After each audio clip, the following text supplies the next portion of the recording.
noches, soy Diana Seminario y estamos al final del día. Y bueno, hoy día la Cámara de Diputados del Congreso se estrena con su primera interpelación a un ministro de Estado, pero no cualquier bancada y no cualquier ministro de Estado.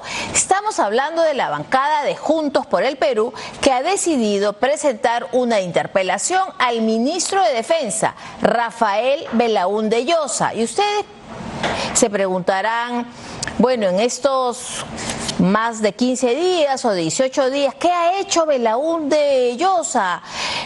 ¿Ha metido la pata? ¿Qué ha hecho por la seguridad, por el tema de defensa? ¿Qué ha hecho que le valga esta interpelación? Que es un mecanismo democrático que tiene la Cámara de Diputados. ¿Qué ha hecho? Bueno, no es casual que Juntos por el Perú presente una interpelación a Belaúnde Llosa. Tenemos el documento de la interpelación, que son varias páginas, son más de 40 preguntas, y dice que ellos se han enterado por informaciones periodísticas que el señor Belaúnde Llosa ha recibido una donación legal de la empresa minera Poderosa. Entonces ellos dicen, hay que interpelarlo. ¿Por qué? Porque esta donación se da en campaña. El documento reconoce que es una donación legal, que han sido, creo que 8 aportes, que están registrados ante la OMPE. Es decir, ahí ellos reconocen que no hay nada ilegal, pero de todas maneras lo interpelan. Pero el punto del asunto es que dicen que en la primera pregunta, además, los aportes de campaña y la transparencia, cuando en las páginas previas dice que son aportes legales y que están registrados ante la OMPE. Ese es un punto. Pero aquí viene lo más importante de esa interpelación, su relación con Minera Poderosa. Esa es una cosa. Ellos quieren saber qué relación tiene Belaúnde con Minera Poderosa, que se encuentra en Patás. Ojo. Luego, sobre el empleo de las Fuerzas Armadas y la Policía Nacional en la protección de instalaciones mineras. También dice la interpelación. Y la interpelación, bueno, pregunta sobre la estrategia de seguridad en Patás, pregunta sobre los derechos fundamentales, sobre la minería formal y la formalización. Y creo que hemos llegado al kit del asunto de esta interpelación. Juntos por el Perú, la bancada asociada, y no lo digo yo, lo hemos visto al señor Roberto Sánchez marchando con los mineros que él dice informales. Lo hemos visto presentando proyectos de ley para cambiar cómo se regulan las concesiones mineras. Resulta que esa bancada ahora pregunta sobre la minería formal y la formalización.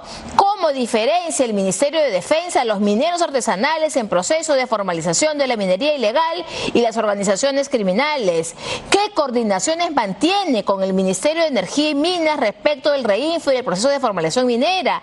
¿Qué medidas se han adoptado para evitar afectar los derechos de pequeños productores mineros que desarrollan actividades conforme al marco legal? Es decir, ahí está pues, ahí está el kit del asunto, porque otro dice la eficacia del modelo de intervención en Patás. ¿Cómo explica que durante la vigencia de los repetidos estados de emergencia se hayan producido secuestros, asesinatos de trabajadores y otros graves hechos de violencia contra población civil, como por ejemplo el secuestro y asesinato de 13 trabajadores en mayo del año 2025 y a 9 trabajadores en el año 2023?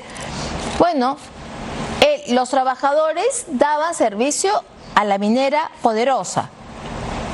No nos olvidemos que Minera Poderosa también ha tenido varias víctimas de los mineros ilegales. Pero además, sobre este tema, el señor Belaúnde Llosa no era ministro, pero igual tendrá que responder sobre eso, sobre la articulación de las rondas campesinas, etcétera. Entonces, nos queda claro que ojalá que el objetivo de esta interpelación sea promover mecanismos de paz para Patás, que está asediada por la minería ilegal.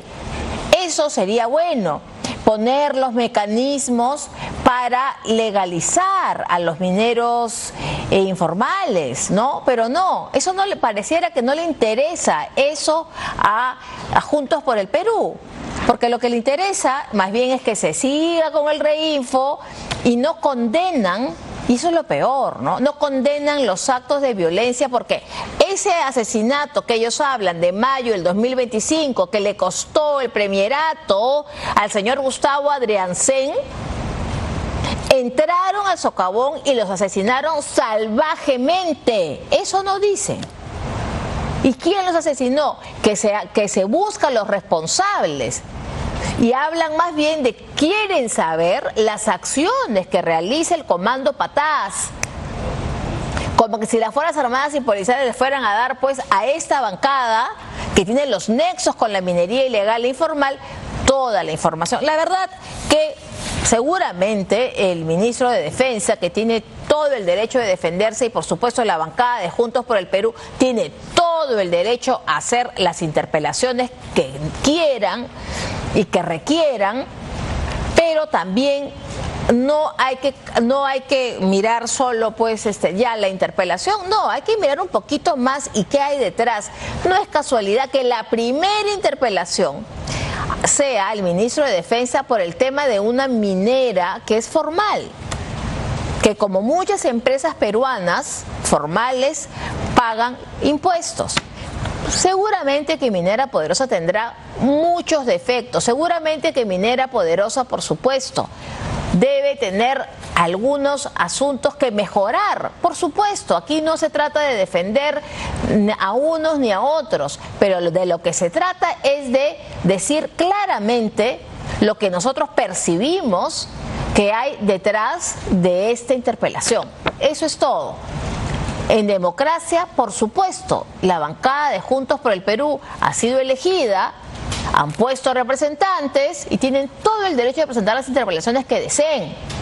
Sí, pero no seamos pues ciegos, sino que y hay que ver el entrelineado de este pedido de interpelación.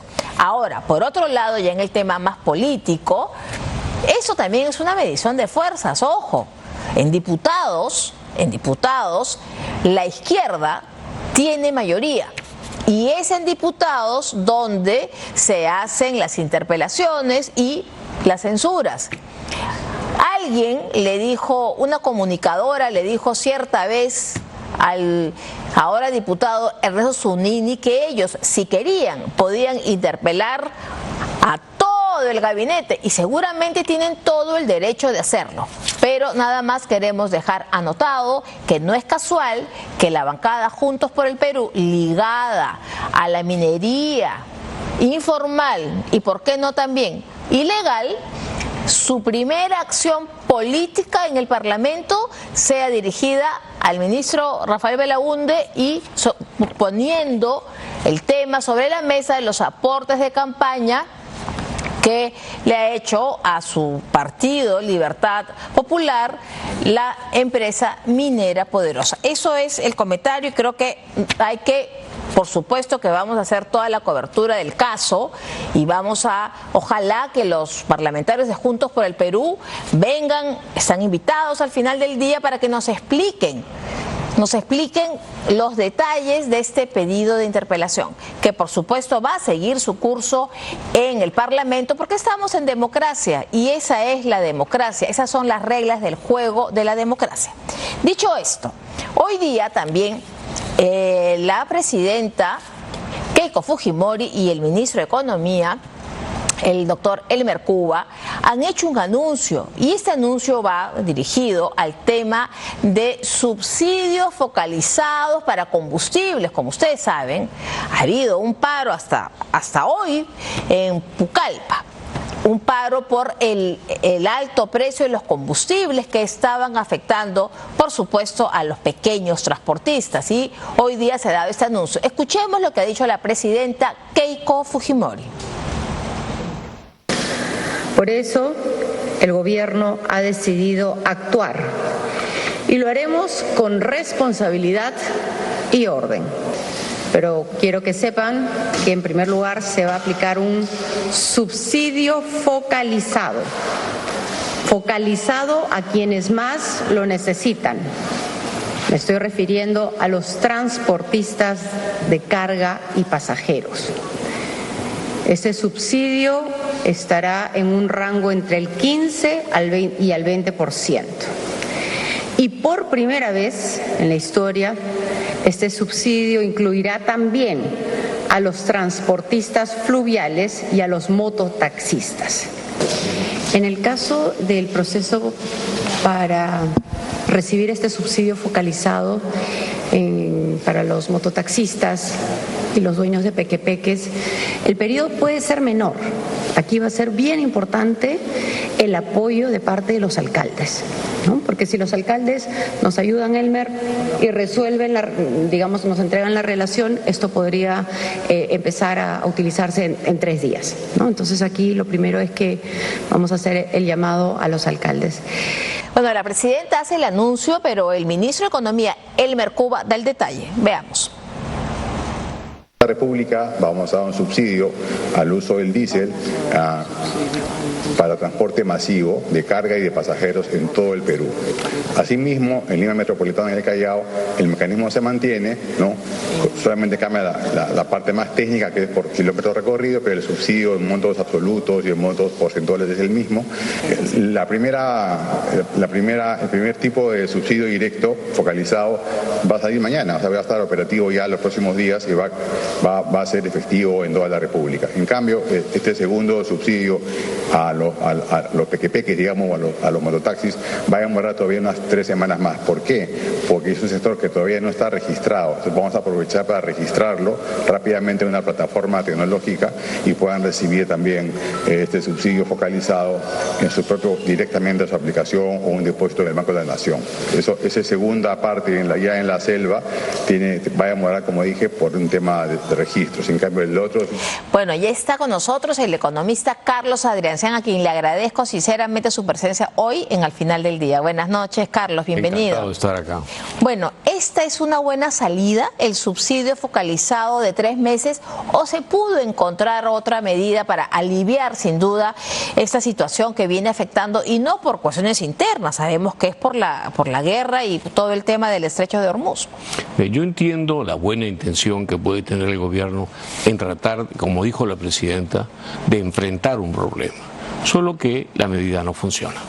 No va a funcionar, nunca ha funcionado. Los subsidios. Los subsidios, o sea, el gasto para cubrir la pérdida de un privado. Eso es lo que es un subsidio. El problema es que, como se comenta por ahí, la medida implica solo el ingreso o el beneficio a ciertos formales. Entonces, los informales van a seguir subiendo el precio. Y, Diana, usted sabe qué precio va a prevalecer en el mercado. O sea, la medida está condenada a ser inefectiva. Ahora, está condenada a ser inefectiva, pero también es una medida política, porque ha sido el primer paro en Pucallpa, yo decía al principio, que enfrenta este gobierno. Ahora, es un mal precedente, esa es la pregunta, ¿no? Qué mala memoria tengo. Pero resulta ser que el precio de los combustibles ha subido desde enero. Qué curioso que ahora hagan paro y durante todo el año en que el precio de los combustibles ha ido subiendo, nadie decía nada. O sea, no creo que esto funcione, ni siquiera políticamente, porque los que detestan a la señora Fujimori no se van a detener porque ella le dé un subsidio a un grupo. Entonces, lo que usted me está queriendo decir es que estos transportistas vienen con el precio alto hace meses y recién ahora, con este gobierno, se les ocurre hacer el paro. Esa es la traducción, esa es la lectura que usted le da. Así es. Entonces, tratar de paliarlos, no creo que funcione, es mi impresión. Políticamente no es una medida con gran efectividad política, sí mediática, sí de impacto psicológico. La presidenta quiere ayudar a enfrentar el problema. La medida no funciona, pero hay que destacar la buena intención de la presidenta. Pero claro, los precedentes, cuando uno cede de esta manera, algunos dirán, no ante una paralización no pueden ser buenos en algún caso, porque ya otro se fija, bueno, yo le hago un paro y me va a dar un subsidio para otra cosa. Yo tengo la impresión de que tanto el ministro como la señora van a escoger sus peleas.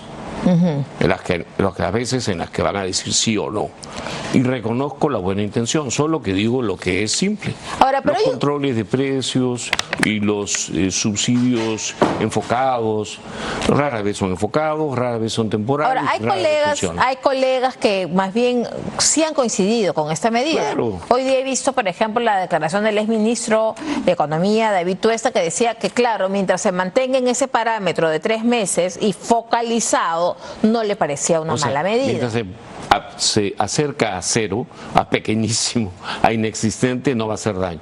No, pues, está abriendo usted una perforación tributaria, porque a algunas personas, a algunos privados, les da un beneficio, con lo cual se reduce el precio del combustible para ese grupo. El problema son los otros que no van a recibir porque no quieren ser formales, porque no van a ser formales y van a trabajar en el mercado dos precios. Diana, ya usted sabe qué precio va a ser el precio del mercado. El precio, el más alto.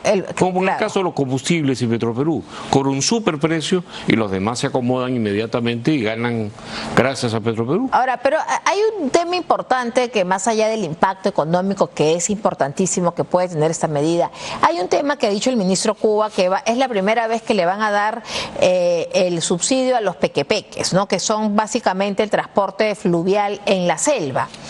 Y ha dicho, pero va a demorar 3 semanas porque no están inscritos, pero de alguna manera lo que yo he entendido de esa declaración es que de alguna manera los están, entre comillas, formalizando, porque si tú quieres subsidio, tienes que inscribirte. ¿Y quién nos garantiza de que todos mis queridos amigos que tienen su pequepeque van a aceptar todas las cargas que implica la formalidad en el Perú, que son formas de exclusión? ¿Cómo van a aceptar todos los otros impuestos que vienen y regulaciones que vienen por una pequeña dádiva estatal temporal? De 3 meses. Y, o sea, cualquier persona inteligente va a decir, bueno, si yo la veo chiquitita, no va a hacer tanto daño. Pero hay que verla también como una perforación. Ahora, en 3 meses... Todo, perdóname, sí. No funciona, pues es el único detalle. Si funcionase, no funciona. Acuérdese de Alan García, quiso controlar todo. ¿Y en qué terminó todo? Pero eso era control de precios. Este es un subsidio que el Estado va a poner... Subsidio es un gasto. El Estado va a poner una parte del costo total. Subsidio es un impuesto negativo, o sea, un gasto. Sí. Entonces, agarramos plata de la lucha contra el niño, de la lucha contra la pobreza, de la educación, y se la damos a un grupo de privados que dicen estar molestos porque el precio global de los combustibles ha subido. Lo peor que puede hacer un país cuando el precio global de los combustibles sube es tratar de incentivar a que la gente consuma más petróleo con un precio artificial. Es lo peor que puede pasar. Pero eso es otro cantar, tiene que ver con la política energética del gobierno. Ahora, pero la medida en sí... En 3 meses vamos a saber el impacto o no. Si llega a aplicarse la medida en monto significativo, vamos a saber que funcionó muy poco y que despendíamos recursos. Por eso creo que no es una política muy juiciosa. Hacia fin de año lo vamos a saber, ¿no?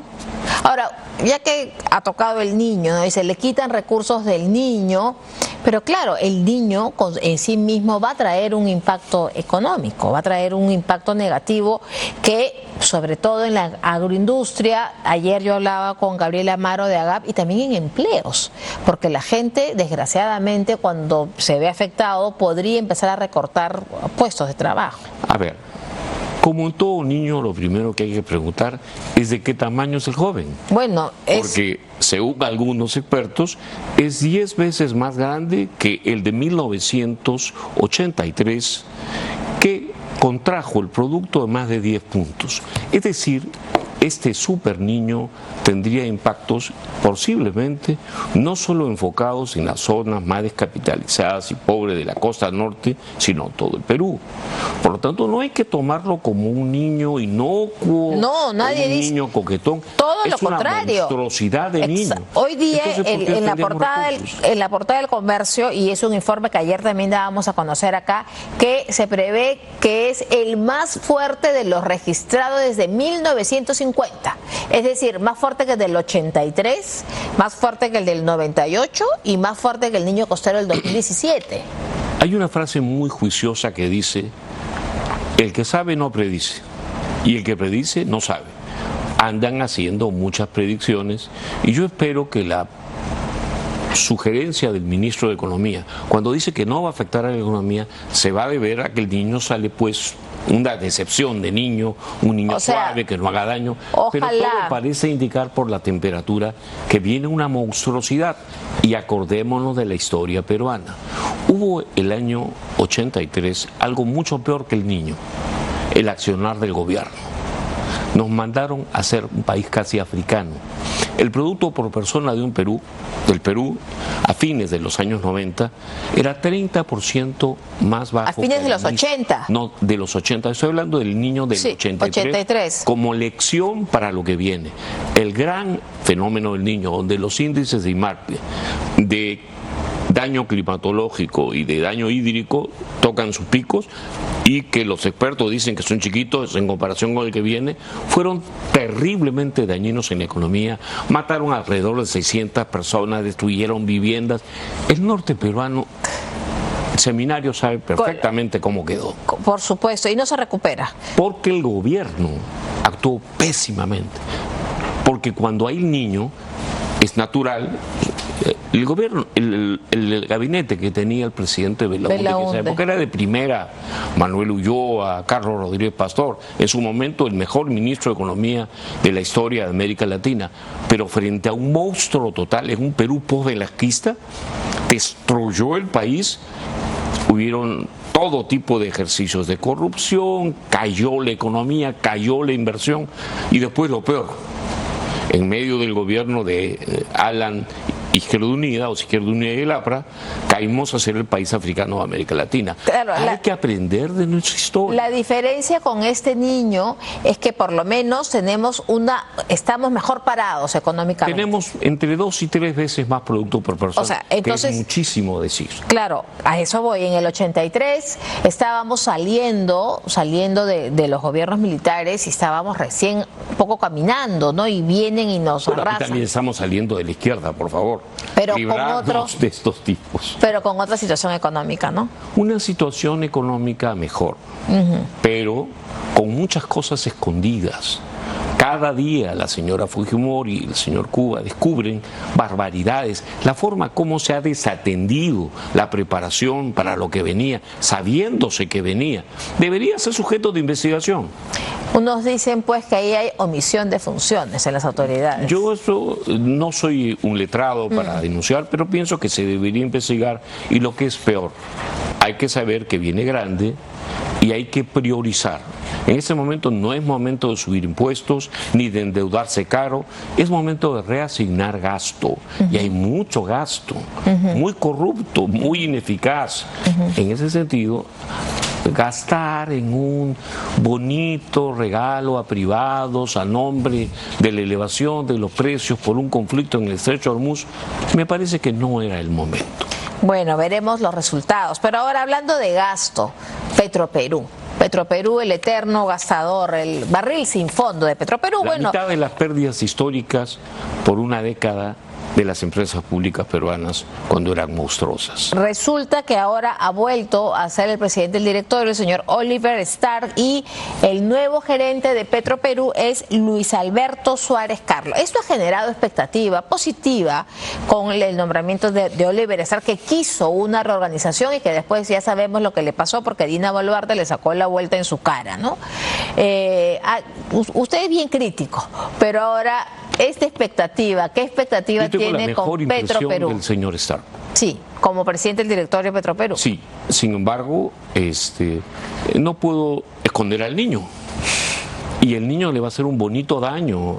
Es una gran oportunidad para deshacernos de ese entuerto y que el señor Stark se encargue de su redimensionamiento hacia niveles que le convenga al país, no a los privados que hacen negocios con Petroperú, es decir, debe ser liquidada. Y una persona con las capacidades de liderar una inteligente liquidación de Petroperú podría ser, no tengo duda, el señor Stark. O liquidada, que no es privatizada. No, liquidada aquí. Reorganizada, porque el plan de Oliver Stark en el gobierno de Dina Boluarte era vender el edificio, un ejemplo, era vender el edificio de Petroperú en San Isidro, que los trabajadores se vayan a vivir a Talara, reducir trabajadores y que una empresa privada se haga cargo de la reorganización, que no era privatizar, sino reorganizar. ¿Usted está de acuerdo con esa línea de trabajo? Yo no puedo estar de acuerdo con nada que no he estudiado minuciosamente, pero la línea general es esa idea de tratar de ordenar una empresa que arquitectónicamente como empresa solo sabe dar pérdidas y hacer cosas medio truchas. Es mucho mejor proceder a su redimensionamiento, y si esta empresa comienza a dar utilidades, qué bueno, pero si no, se le debe llevar a una ordenada y respetuosa liquidación, aunque un montón de gente me quiera decir samba canuta por sostener que debe ser cerrada el día de ayer. Cerrada, pero ¿qué hacemos con Petroperú cerrada? Pues no hacemos nada con Petroperú abierta, más allá de financiar sus pérdidas y pagar sus deudas. Bueno, vamos a tener que seguir pagando. Bueno, veremos, porque la verdad que el nombramiento de Oliver Stark ha generado bastantes expectativas positivas. Positivas, sin duda alguna. Bueno, muchísimas gracias, Carlos Adriarce, por su presencia aquí en Al Final del Día, porque hemos abordado pues la noticia económica del día. Muchísimas gracias. Hacemos una muy breve pausa y volvemos con el general Manuel Gómez de la Torre, ex jefe del Comando Conjunto de nuestras Fuerzas Armadas, porque hay muchas cosas que conversar con él. Volvemos.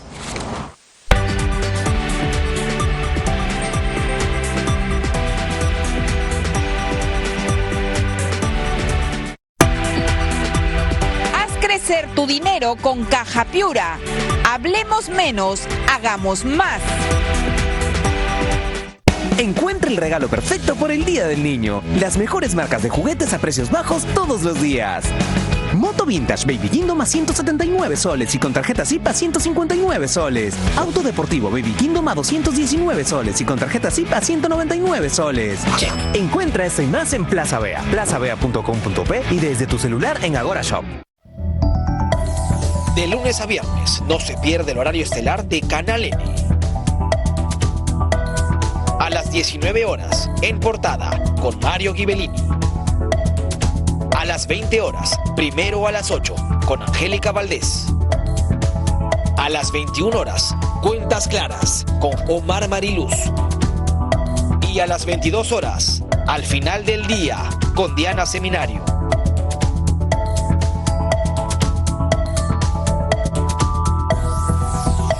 Canal N, noticias en vivo, minuto a minuto.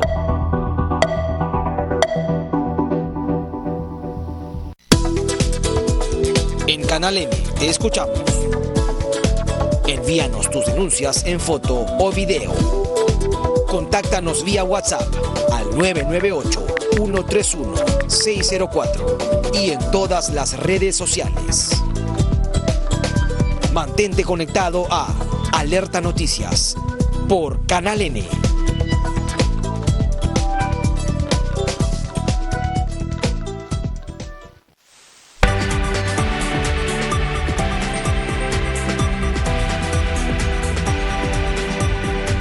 Bueno, como les dije, ya está aquí en Al Final del Día el ex jefe del Comando Conjunto de las Fuerzas Armadas, el general Manuel Gómez de la Torre. General, buenas noches y bienvenido. Señora Diana, buenas noches. Gracias por la invitación. Bueno, quiero empezar por lo que ha sido la noticia del día, que así inicia el programa. Esta interpelación que le presentan al ministro de Defensa, ¿no?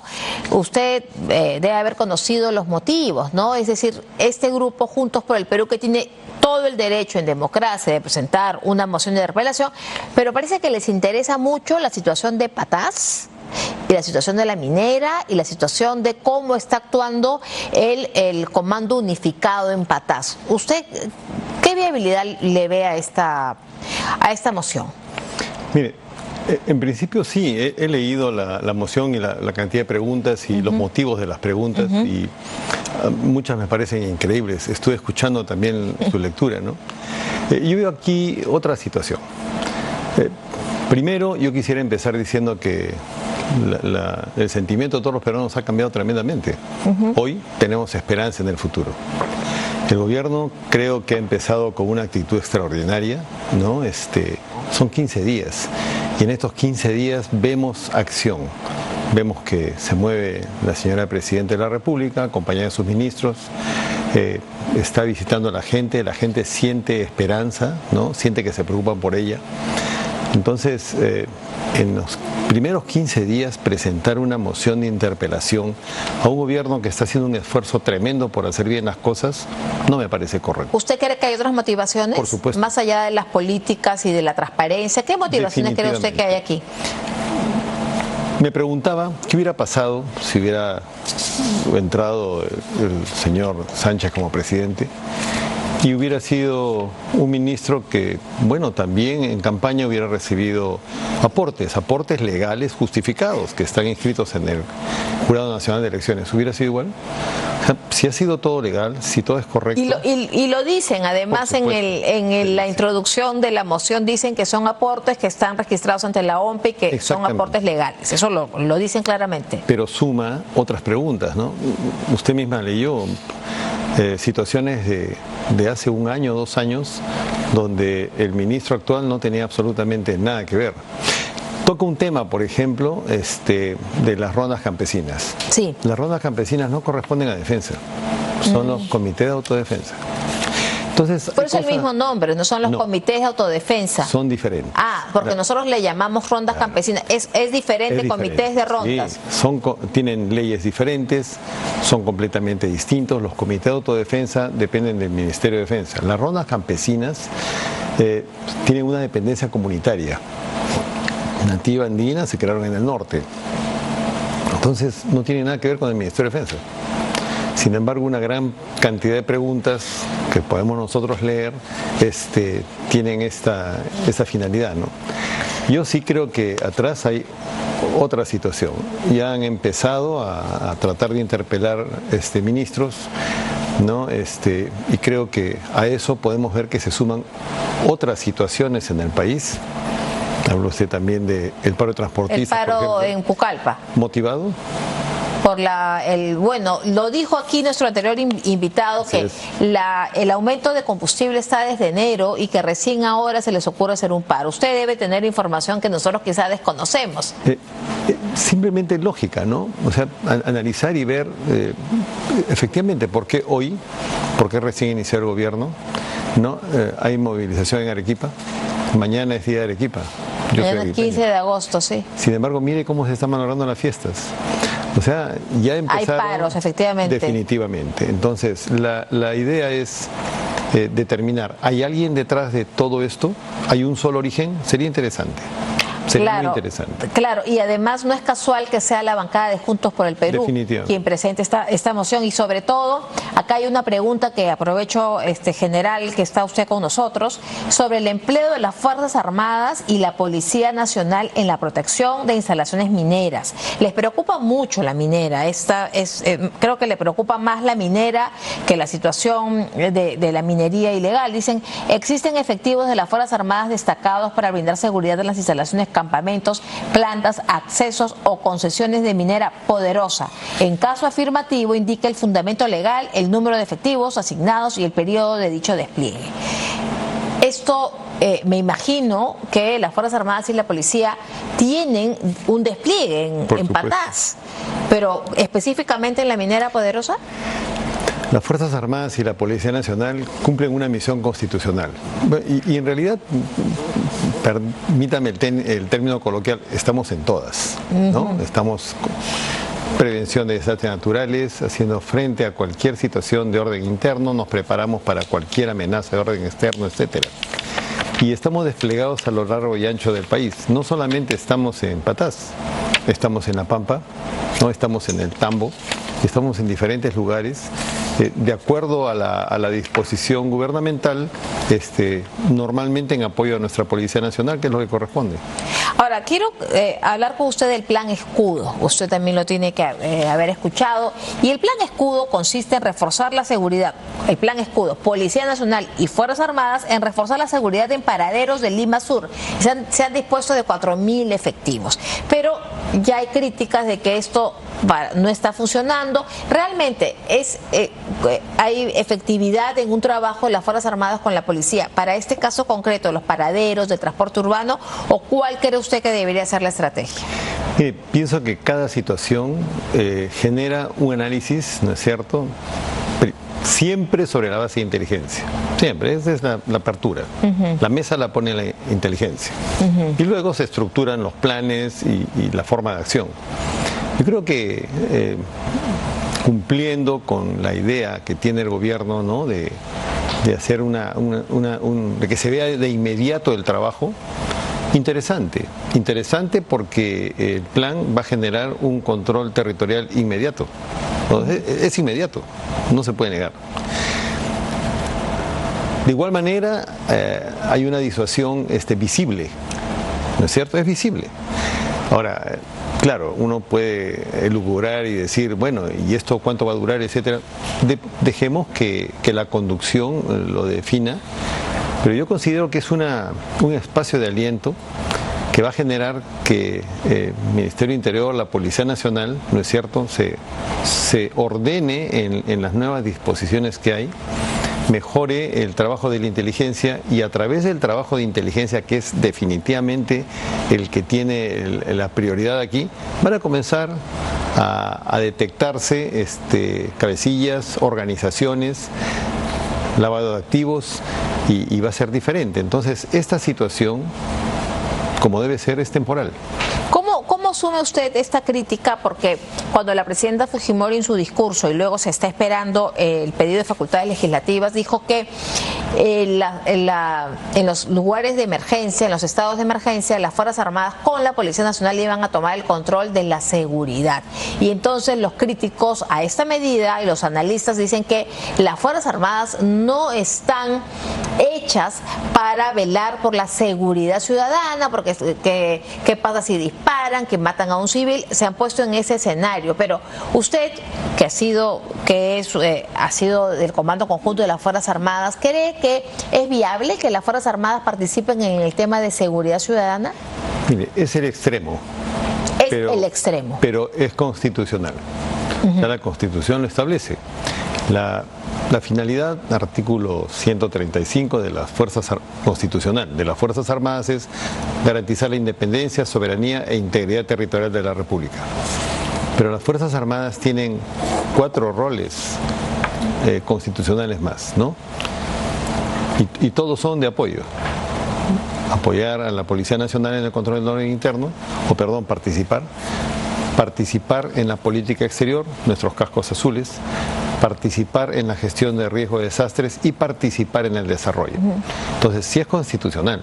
Si el gobierno ha evaluado, porque definitivamente no ha tenido espacio, tiene muy buena gente, muy buenos técnicos que considero que han generado esta evaluación, y este resultado es por algo. Ahora, lo explicó el general Astudillo en una entrevista. Hay gente que dice, efectivamente, no, pero ¿cómo van a poner un soldado en un ómnibus? En un ómnibus o en el Parque Kennedy, también he escuchado Definitivo. Eso. Un soldado, pues, en un ómnibus con un fusil es impensable, y él descartó esa situación. Dijo, claro, en nuestro planeamiento, y es lo que ha explicado, ¿no?, los ómnibus van a estar resguardados por la policía. La tropa o el personal militar, Fuerza Armada, va a cumplir las funciones que más se adecúan a su capacitación, entrenamiento, a la parte legal. Entonces, como le digo, es una acción, una medida de emergencia que se está tomando, y considero que va a ser temporal hasta que se comiencen a ver resultados a través de la inteligencia, a través de las coordinaciones seguramente con el aparato de justicia, con el Ministerio Público, etcétera, porque este problema es transversal. Claro, ya se habla que es un problema de defensa nacional. Hay quienes que dicen que ya el tema de inseguridad ciudadana ha trascendido y ya estamos hablando de un tema de defensa nacional, y ahí algunos consideran que viene el papel de las Fuerzas Armadas. Interesante, ¿no? ¿Qué es un tema? ¿Está afectando la organización del Estado? Bueno, si nosotros sumamos amenazas, y acá hay una situación muy especial, ¿no? Hemos escuchado en algún momento el término guerra híbrida. Una guerra híbrida, pues, es cuando hay un origen que promueve, un origen promotor que genera diferentes amenazas con la finalidad de afectar a un Estado. Interesante tenerlo en cuenta, porque habría que ver si es que efectivamente las amenazas que se presentan no son aisladas. Podría haber un origen.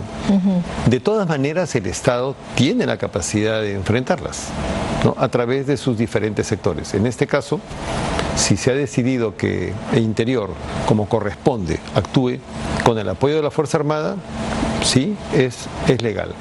¿Es sensible? Es correcto. ¿Tiene que haber mucho cuidado? Por supuesto que sí.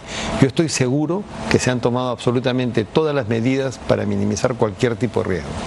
General, hay otro tema que, hablando del Congreso, ahora Nación ha propuesto la creación de una comisión investigadora para las muertes de las protestas 2022-2023.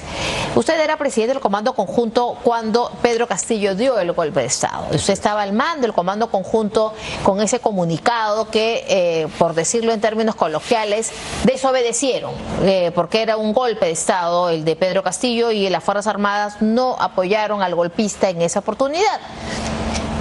Y como debe ser siempre. Nos pusimos al lado de la ley.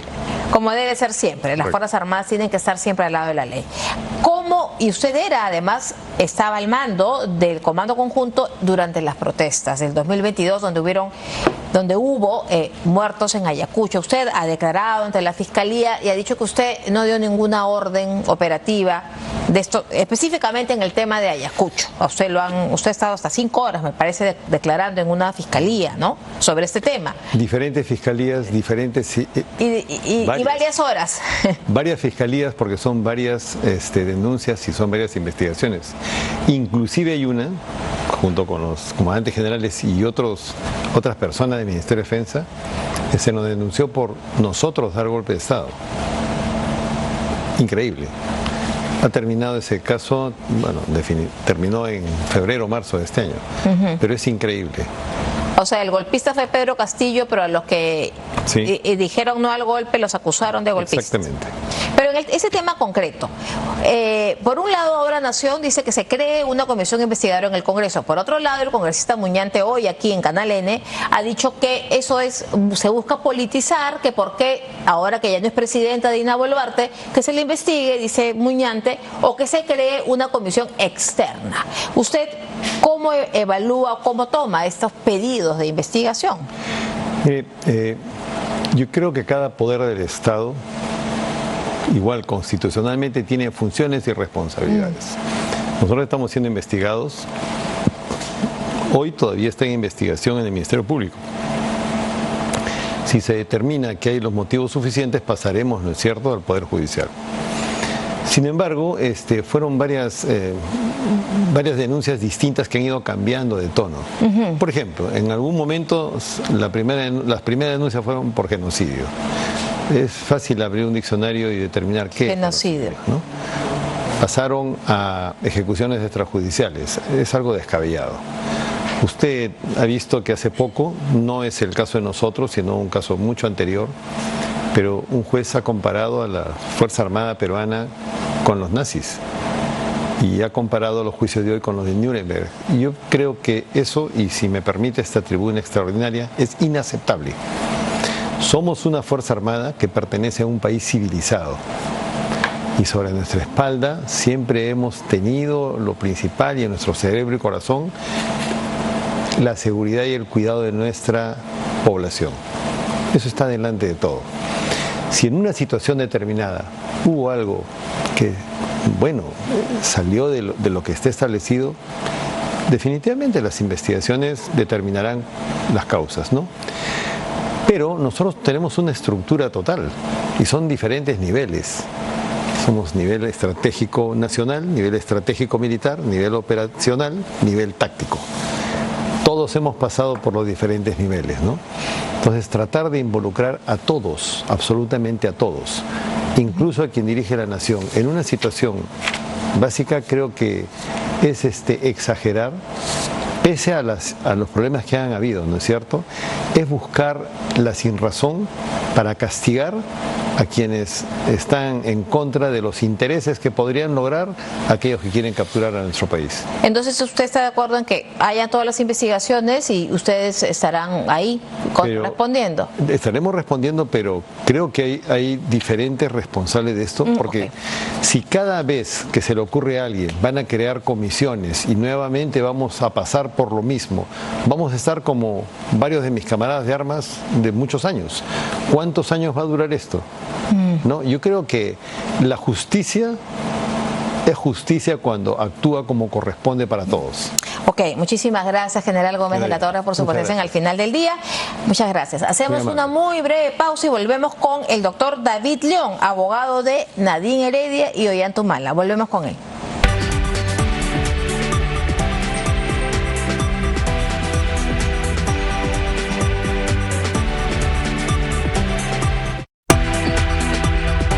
Crecer tu dinero con Caja Piura. Hablemos menos, hagamos más. Con los precios bajos de Plaza Vea, ahorro en todo. Celular TCL a 729 soles y con tarjeta SIP a 679 soles. Lavadora Samsung a 1299 soles. Encuentra esto y más en Plaza Vea, plazavea.com.p y desde tu celular en Agora Shop.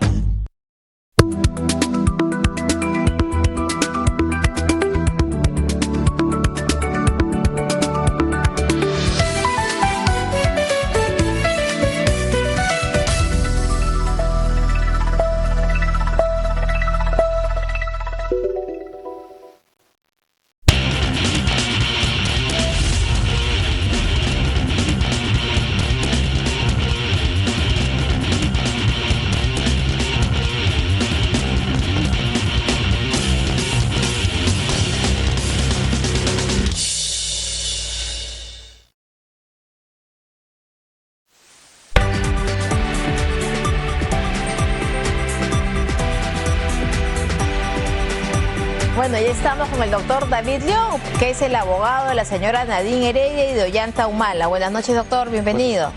Bueno, como ustedes saben, anoche ya se cerró ese caso de lavado de activos, la sentencia de lavado de activos. Ahora la nulidad también le alcanza a la señora Heredia. Así es. Cuénteme, ¿usted ha hablado con ella, le ha transmitido la noticia? Cuénteme qué han hablado, cuál es el ánimo. Bueno, se ha tomado en términos serenos, con satisfacción pero calmadamente. Es un gran alivio que se haya archivado un caso, pero todavía hay algunas cosas por retomar, reconstruir, y hay otros procesos también pendientes vinculados a este tema de Odebrecht. Por supuesto. Ahora, aquí nuestra productora logró comunicarse con el doctor Marco Carvalho, que es el abogado de Nadine Heredia en Brasil. Él nos ha mandado y le agradecemos una amplia respuesta, pero hay un punto importantísimo que quiero compartir con usted, doctor León, porque la pregunta es, ¿regresa o no regresa la señora Nadine Heredia? ¿Sigue o no sigue el asilo? Y ahí lo que dice el doctor Marco Carvalho, dice que el cierre de un caso no garantiza que el peligro de persecución haya cesado o que existan las garantías del Estado peruano para su retorno.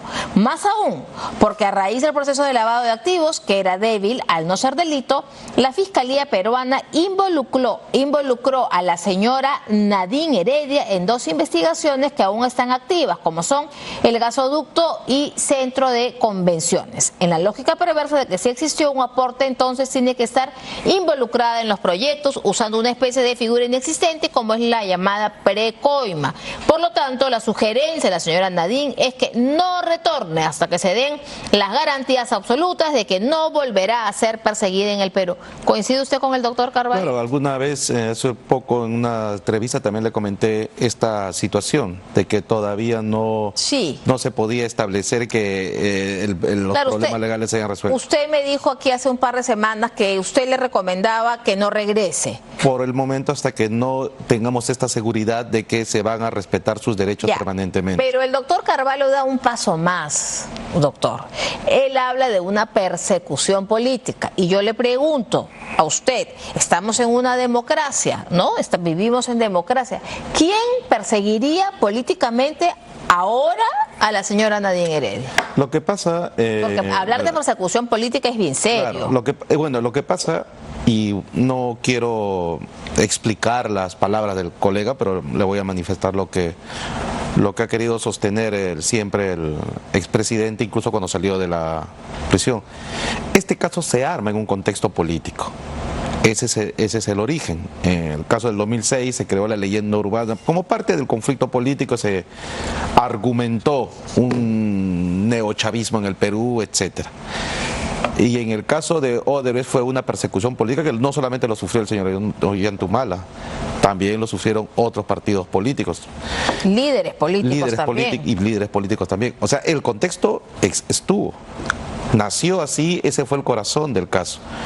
Ahora, no es la sentencia condenatoria que se ha anulado un ave de paso en esta historia. No es que todo el proceso siempre estuvo bien, siempre se le respetaron sus derechos y un pequeño desliz hubo al sentenciarlo, pero ya se corrigió y todo regresa a la normalidad. No fue así. Las violaciones han sido sistemáticas, han sido constantes y han sido permanentes. La hostilización, etcétera. Todos estos años sufriendo este tipo de procesos, a cualquiera le genera un quiebre emocional, económico, familiar. Entonces, el hecho de que el Tribunal Constitucional haya anulado la sentencia no significa que debemos olvidar eso, borrar eso. Y también al mismo tiempo no podemos asumir que, mire, entonces mañana, si ella pisa suelo peruano, entonces no van a haber prisiones preventivas, no van a haber impedimentos de salidas, abusivos, etcétera. Esa garantía no se puede ahora afirmar. Claro, usted dice que hubo una persecución, que se dio todo dentro de un marco político, pero tampoco podemos soslayar que Odebrecht sí fue o es una empresa corruptora. O sea, eso no se puede soslayar. No estoy hablando aquí del caso concreto, pero de todo el proceso, pero es decir, si bien eso sucedió en un contexto político aquí en el Perú, en Colombia, en Ecuador y en toda Latinoamérica, pero no se puede soslayar que es una empresa corruptora. No voy a asumir en estos momentos la defensa de Odebrecht ni la acusación contra Odebrecht, pero sí le puedo decir como abogado en estos casos 2 situaciones. La primera es que en el caso del Hospital de Lorena, sí, exactamente, se le acusó, se le investigó a la señora Nadine Heredia por supuestamente actos de corrupción. Precisamente ese contexto que ella había favorecido un acto de corrupción. En ese proceso se archivó y la Fiscalía pidió el sobreseimiento porque dijo que no se ha demostrado que haya habido actos de corrupción en el caso de la señora Nadine Heredia. Ahora en este caso de lavado de activos, ya sabemos la historia. Hay 2 casos más, el caso Gasoducto y el caso del Club de Convenciones. El caso del Club de Convenciones sigue en investigación, la Fiscalía no ha concluido nada, no ha dicho si es verdad. El caso Gasoducto ya está más avanzado. Y ahí ya se ha habido un primer pronunciamiento del juez donde ha sostenido que no hay organización, no hay asociación ilícita para delinquir en este tema de corrupción. El otro tema, que es el delito de la imputación por colusión, todavía está en debate y todavía no hay una decisión de fondo. Entonces, si tuviera que hablar sobre esto, diría, bueno, estos son los resultados y no podría yo luego asumir la acusación o la defensa de Odebrecht en otros temas que no conozco, ¿no? Que no he conocido como abogado. Pero ahora tengo una pregunta, porque si la señora ya está tiene el asilo vigente, por supuesto, pero ya se le ha anulado la sentencia.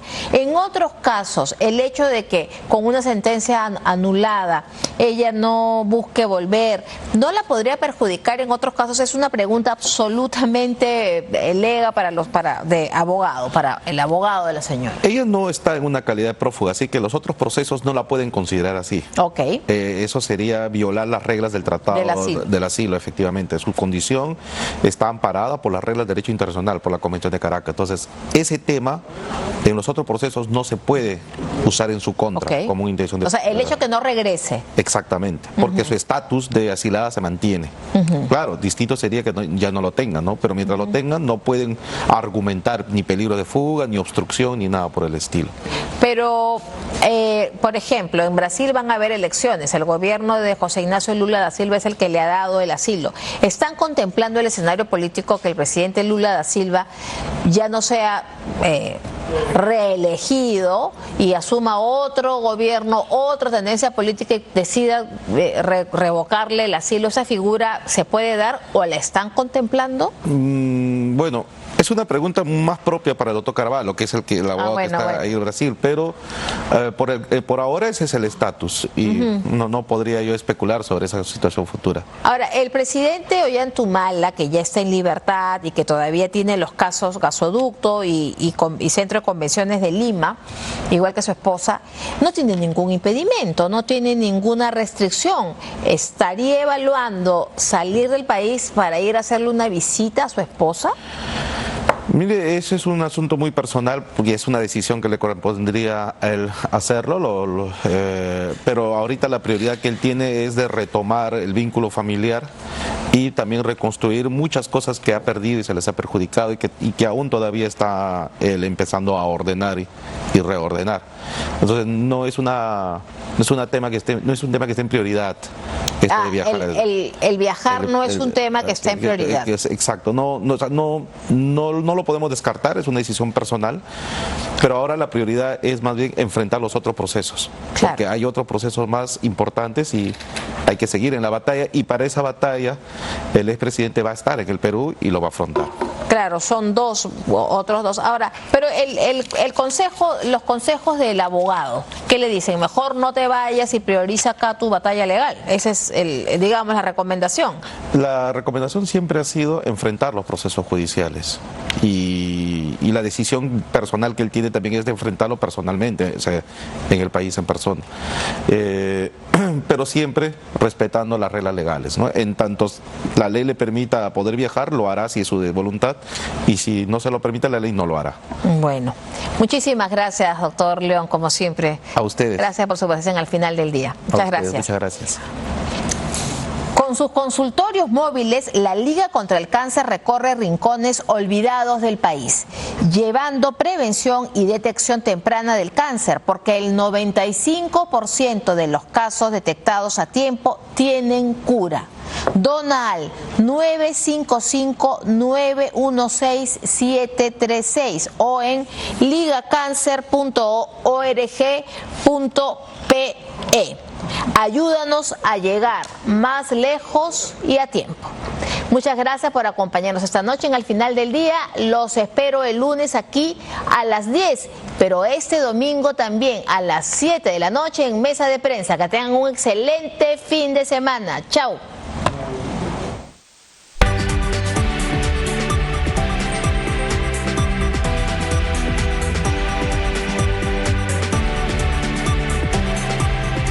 ¿Somos primeros exportadores de uva del mundo? Somos los primeros exportadores del mundo y que así sea por muchos años más. Hemos ido ganándole a Chile de a poquitos y obviamente lo que nos ha jugado a favor es la posición geográfica del Perú, es el clima, más la valentía de los que invierten. El Perú ha ganado confianza, nos hemos hecho de un súper, ¿no?